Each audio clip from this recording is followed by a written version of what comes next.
सभापती महोदय, आज कृषी दिन आहे आणि कृषी दिनाच्या निमित्तानं आपण राज्यामध्ये शेतकऱ्यांच्या बद्दलची प्रेम आपुलकी या ठिकाणी दाखवतो। परंतु आज या राज्यामध्ये 12 जिल्ह्यामध्ये शक्तीपीठ महामार्ग जो गरज नसलेला मार्ग आहे त्या महामार्गाच्या विरुद्ध रस्ता रोको आंदोलन या ठिकाणी चालू।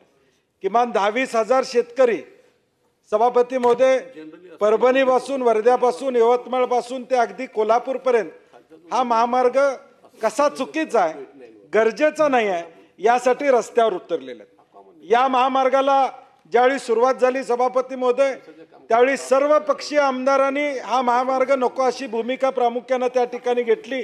नंतर भूमिका प्रत्येकाच्या बदलत गेल्या। शेतकऱ्याचे प्रतिनिधी म्हणून पहिल्यांदा सगळ्यांनी हा महामार्ग गरजेचा नाही अशा पद्धतीची भूमिका मांडली।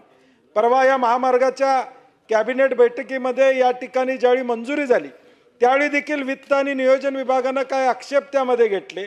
या कर्जामुळे 8.5% कर्जामुळे कसा बोजा पडणार या संदर्भातलं या ठिकाणी सुतोवाच त्या ठिकाणी केला। राज्यावरचं कर्ज जे 18% लिमिट आहे ती 25% पर्यंत जाण्याची शक्यता नाकारता येत नाही या पद्धतीची वक्तव्य त्यामध्ये या ठिकाणी आहेत।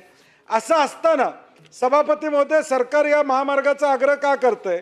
रत्नागिरी नागपूर महामार्ग आहे जो महामार्ग आता सुद्धा 25% ट्रॅफिक त्या महामार्गावर नाही आहे। अशा परिस्थितीमध्ये हा नवा महामार्ग कुठल्या कंत्राटदारासाठी करणार आहोत हा प्रश्न या महाराष्ट्रातल्या जनतेला पडलाय। आज किमान कृषी दिन आहे, शेतकऱ्यांच्या बद्दल आपुलकी असेल प्रेम असेल सरकारला।